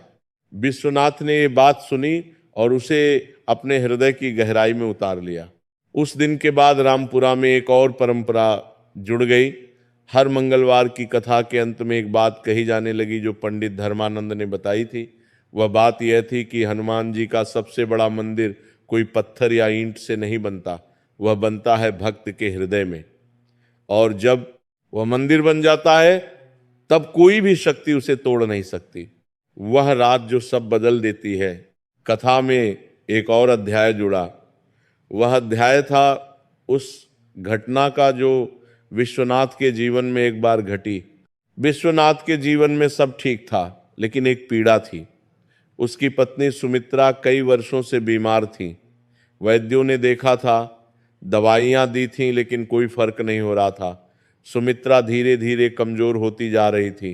विश्वनाथ ने तीर्थ किए, मन्नतें मांगी, व्रत रखे, लेकिन सुमित्रा की हालत में कोई सुधार नहीं था। एक रात विश्वनाथ मंदिर में अकेला बैठा था। बाहर ठंडी हवा चल रही थी, आकाश में तारे थे, मंदिर में दीपक की लौ कांप रही थी। वह बहुत थका हुआ था, बहुत टूटा हुआ था। उसने हनुमान जी की मूर्ति की ओर देखा और कहा, प्रभु, मैं बहुत थक गया हूं। मेरे पूर्वजों ने आपकी सेवा की, मैंने भी की, लेकिन आज मुझे समझ नहीं आ रहा कि मेरी सुमित्रा को क्यों यह दुख है। मैंने क्या गलत किया, बताइए, मैं सुधार करूंगा, लेकिन उसे यह पीड़ा मत दीजिए। वह बहुत देर तक बैठा रहा। मंदिर में कोई नहीं था। रात गहरी हो गई, उसकी आंखें बंद होने लगीं। तभी एक अजीब बात हुई। हवा में एक सुगंध आई, वही सुगंध जो उसके परदादा मदन दास ने उस साधु के जाने के बाद महसूस की थी। विश्वनाथ ने आंखें खोली। मंदिर में उजाला था। वह उजाला दीपक का नहीं था, वह कहीं और से आ रहा था। उसे लगा जैसे उसके चारों ओर का वातावरण बदल गया है। उस उजाले में उसने एक वृद्ध स्त्री को देखा जो मंदिर के एक कोने में बैठी थी। वह स्त्री बहुत शांत थी, उसके चेहरे पर एक दिव्य मुस्कान थी, उसके हाथ में एक छोटी सी पोटली थी। विश्वनाथ घबराया नहीं, उसे अजीब लगा लेकिन भय नहीं आया। वह उठा और उस वृद्ध स्त्री के पास गया। उसने पूछा, माँ आप यहाँ कैसे हैं इतनी रात को? वृद्ध स्त्री ने कहा, बेटा मैं बहुत दूर से आई हूं, रास्ते में चलते चलते यहां रुक गई, क्या तुम मुझे थोड़ा पानी दे सकते हो? विश्वनाथ ने तुरंत मंदिर के कलश से पानी लाकर उस स्त्री को दिया। स्त्री ने पानी पिया और उसका धन्यवाद किया। फिर उसने कहा, बेटा मैंने सुना है कि तुम्हारी पत्नी बीमार है। विश्वनाथ को आश्चर्य हुआ। उसने कहा, हाँ माँ, आपको कैसे पता? स्त्री ने कहा, मुझे बहुत कुछ पता है। तुम्हारी पत्नी को जो रोग है वह शरीर का नहीं मन का है। उसके मन में एक पुराना दुख है जो वह किसी को नहीं बता पाती। जब तक वह दुख बाहर नहीं निकलेगा शरीर का रोग भी ठीक नहीं होगा। घर जाओ और उससे बात करो, उसे बोलने दो, सुनो उसे, बिना कोई सलाह दिए, बिना कुछ ठीक करने की कोशिश किए, बस सुनो। विश्वनाथ ने यह सुना। उसने उस स्त्री को प्रणाम किया और कहा, माँ इस पोटली में क्या है? स्त्री ने मुस्कुराते हुए वह पोटली उसे दी और कहा, इसमें कुछ जड़ी बूटियां हैं, इन्हें पीसकर काढ़ा बनाओ और सुमित्रा को पिलाओ। लेकिन याद रखो, दवाई और बातचीत दोनों एक साथ काम करती हैं, अकेली दवाई काम नहीं करती। विश्वनाथ ने जब वह पोटली अपने हाथ में ली और ऊपर नजर उठाई तो वह स्त्री वहां नहीं थी। मंदिर में वही दीपक की लौ थी, वही अंधेरा था। वह उजाला जो कुछ देर पहले था वह चला गया था, लेकिन उसके हाथ में वह पोटली थी, वह असली थी। 4 हाथ में चरा दिनोतरी विश्वनाथ भागता हुआ घर गया। वह रात भर सुमित्रा के पास बैठा और उसने कहा, सुमित्रा तुम मुझे बताओ, जो भी मन में है सब बताओ, मैं सुनूंगा। सुमित्रा पहले चुप रही, फिर धीरे धीरे वह बोलने लगी। उसने वह सब बताया जो उसने वर्षों से मन में दबाए रखा था। उसके बचपन की एक पीड़ा थी जो उसे अंदर से खाती रहती थी। जब वह बोलती गई तो उसकी आंखों से आंसू बहते रहे। विश्वनाथ ने एक शब्द नहीं कहा, उसने बस सुना। उसने सुमित्रा का हाथ थाम लिया और बस सुनता रहा। उस रात कुछ ऐसा हुआ जो दवाइयों से नहीं हो सकता था। वर्षों का बोझ सुमित्रा के मन से उतर गया।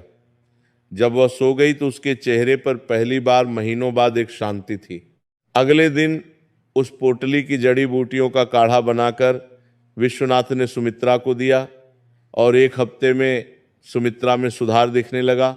1 महीने में वो उठकर चलने लगी। 3 महीने में वो पूरी तरह ठीक हो गई।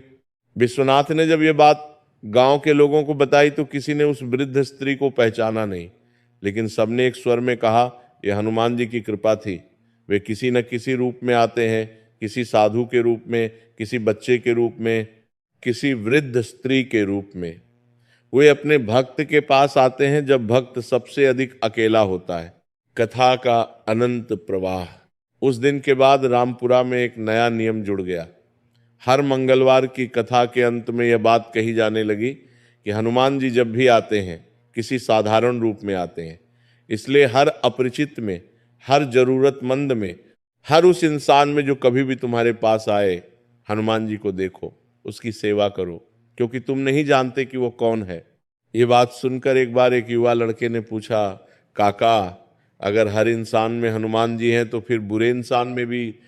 विश्वनाथ ने कहा, बेटा दीपक जब बुझ जाता है तो कहते हैं कि दीपक नहीं है, लेकिन तेल डालो, बाती ठीक करो तो वह फिर जल जाता है। हर इंसान में वह दिव्य शक्ति है, कुछ में वह जल रही है, कुछ में बुझी हुई है, लेकिन बुझी हुई है, नष्ट नहीं हुई। इसीलिए हनुमान जी ने कभी किसी को पूरी तरह नहीं छोड़ा। उन्होंने बुरे से बुरे इंसान को भी वापस लौटने का मौका दिया। यही उनकी करुणा की सबसे बड़ी पहचान है। वो लड़का चुप हो गया, उसके मन में वो बात बैठ गई। वर्षों बाद वही लड़का जब बड़ा हुआ और उसके जीवन में कठिन समय आया, तब उसे विश्वनाथ की ये बात याद आई। और उस बात ने उसे हर बार आगे बढ़ने की शक्ति दी। यही हनुमान जी की कथा की सबसे बड़ी विशेषता है। वह एक बार सुनी जाती है लेकिन जिंदगी भर साथ चलती है। जब भी जरूरत होती है वह कहीं ना कहीं से याद आ जाती है। एक शब्द, एक दृश्य, एक भावना, और वह पूरी कथा फिर जीवित हो जाती है। जैसे किसी सूखे बीज में जब पानी पड़ता है तो वह अंकुरित हो जाता है, उसी तरह यह कथा भक्त के हृदय में एक बीज की तरह रहती है और जब जरूरत हो तब अंकुरित होकर उसे शक्ति देती है। संकट मोचन की प्रतिज्ञा। अब उस रामपुरा गांव की बात करें जो आज के समय में है। वह गांव आज भी है, वह हनुमान मंदिर आज भी है, मदन दास के वंशज आज भी वहां हैं, और वह परंपरा, वह मंगलवार की कथा आज भी उसी निष्ठा से चल रही है। जो लोग उस मंदिर में आते हैं वे किसी और दुनिया के नहीं हैं। वे तुम्हारे जैसे लोग हैं, मेरे जैसे लोग हैं। कोई किसान है, कोई व्यापारी है, कोई मजदूर है, कोई पढ़ा लिखा है, कोई बिल्कुल साधारण है, लेकिन वहां पहुंचने के बाद वे सब एक जैसे हो जाते हैं। हनुमान जी के सामने कोई बड़ा नहीं, कोई छोटा नहीं, वे सबके हैं और सब उनके हैं। एक बार एक बड़े अधिकारी उस मंदिर में आए। उनके साथ कई लोग थे। वे बड़ी गाड़ी से आए थे, कीमती कपड़े पहने थे। उन्होंने मंदिर में प्रवेश किया और हनुमान जी को बहुत बड़ा चढ़ावा चढ़ाया, लेकिन उनके चेहरे पर अहंकार था। वे जल्दी में थे। उन्होंने पुजारी से कहा, जल्दी प्रसाद दो, हमें जाना है। उस दिन कथा हो रही थी। विश्वनाथ के पोते धर्मराज कथा सुना रहे थे। उन अधिकारी ने एक नज़र उस तरफ देखा और अपने साथी से कहा, चलो देर हो रही है। लेकिन तभी कथा में वो हिस्सा आया जब मदन दास ने उस साधु से पूछा था कि क्या अमीर आदमी को भी हनुमान जी की जरूरत है, और धर्मराज ने कहा था, हाँ, सबसे अधिक जरूरत उसे होती है जो सोचता है कि उसे जरूरत नहीं है। वह अधिकारी रुक गया। उस एक वाक्य ने उसे रोक लिया। उसने अपने साथी को इशारा किया कि रुको। वह बैठ गया, कथा सुनता रहा। कथा के अंत तक वह वहीं बैठा रहा। जब वह उठा तो उसके चेहरे का अहंकार कहीं नहीं था, उसकी आंखें भीगी थीं। उसने धर्मराज के पास जाकर कहा, भाई, मैं बड़ी गलती कर रहा था। मैंने बहुत कुछ पाया है जीवन में, इसलिए सोचने लगा था कि मैंने खुद पाया, लेकिन आज समझ आया। धर्मराज ने उसका हाथ थामा और कहा, यही हनुमान जी करते हैं। वे किसी को भी याद दिला देते हैं कि तुम्हारी शक्ति तुम्हारी नहीं है, ये उनकी दी हुई है। जो इसे याद रखता है वो सुखी रहता है, जो भूल जाता है उसे वे फिर याद दिला देते हैं। वह अधिकारी उस दिन के बाद नियमित रूप से उस मंदिर में आने लगा। वह बड़ा अधिकारी था, लेकिन मंगलवार की कथा में वह सबसे आगे बैठता था। उसने उस गांव के बच्चों की पढ़ाई के लिए एक विद्यालय बनवाया। उसने मंदिर की पुनः मरम्मत करवाई, और जो सबसे बड़ी बात थी, वह हर मंगलवार को उपवास रखता था। हनुमान जी का वरदान, इस पावन कथा को जो भी सुनता है उसे हनुमान जी का वह वरदान मिलता है जो उन्होंने ऋषि अगस्त्य से कहा था। वह वरदान कोई धन नहीं है, कोई भौतिक वस्तु नहीं है। वह वरदान है एक ऐसी आंतरिक शक्ति जो किसी भी परिस्थिति में टूटने नहीं देती। जब नारायण टूटा था उसे वह शक्ति मिली थी। जब औषधि प्रसाद भटका था उसे वापस लाने के लिए एक बच्चे की निर्दोष आंखें काम में आई थीं। जब भैरवदास का पहिया टूटा था, वह टूटना एक नई दिशा का आरंभ था। जब मदन दास रात के अंधेरे में अकेला मंदिर में बैठा था, एक साधु आया था और उसका अंधेरा दूर हुआ था। जब विश्वनाथ अपनी पत्नी की बीमारी से थका हुआ था, एक वृद्ध स्त्री आई थी और रास्ता बताया था। हर बार हनुमान जी आए, हर बार अलग रूप में, हर बार उस क्षण में जब भक्त को सबसे अधिक जरूरत थी। यही मंगलवार की पावन कथा का सार है, यही उसकी महिमा है, और यही वह संदेश है जो इस कथा को सुनने वाले हर भक्त के हृदय में उतरना चाहिए। जब भी जीवन में अंधेरा हो, याद करो कि हनुमान जी ने कभी किसी भक्त को अकेला नहीं छोड़ा। जब भी राह न दिखे, याद करो कि उन्होंने हर बार राह बनाई। जब भी मन में शक आए, याद करो नारायण को, याद करो औषधि प्रसाद को, याद करो मदन दास को। उन्होंने भी वही महसूस किया जो तुम महसूस कर रहे हो, और उनके जीवन में जो हुआ वह तुम्हारे जीवन में भी हो सकता है। बस एक शर्त है, विश्वास, अटूट, अडिग, निर्मल विश्वास। वह विश्वास जो तूफान में भी नहीं डिगता, वह विश्वास जो रात के सबसे गहरे अंधेरे में भी यह जानता है कि सुबह आएगी। हनुमान जी उसी विश्वास को देखते हैं, और जब वे उसे देखते हैं तो वे आते हैं। आज इस मंगलवार के पावन दिन पर जो भी भक्त ये कथा सुन रहे हैं, श्री हनुमान जी उन सभी पर अपनी विशेष कृपा दृष्टि रखें। उनके जीवन में जो भी संकट हो वह दूर हो, उनके घर में जो भी कमी हो वह पूरी हो, उनके मन में जो भी व्याकुलता हो वह शांत हो, और उनके हृदय में वह विश्वास सदा जलता रहे जो उन्हें हनुमान जी से जोड़े रखता है। क्योंकि जब तक वह जुड़ाव है तब तक कोई भी संकट टिक नहीं सकता। दरिद्रता उसके घर में नहीं रह सकती, रोग उसके शरीर को नहीं सता सकता, निराशा उसके मन में नहीं बच सकती, शत्रु उसका कुछ नहीं बिगाड़ सकता। ये हनुमान जी का वचन है, और जो प्रभु ने एक बार कह दिया वह सदा के लिए सत्य है। बोलो पवन सुत हनुमान की जय, बोलो संकट मोचन हनुमान की जय, बोलो जय श्री राम।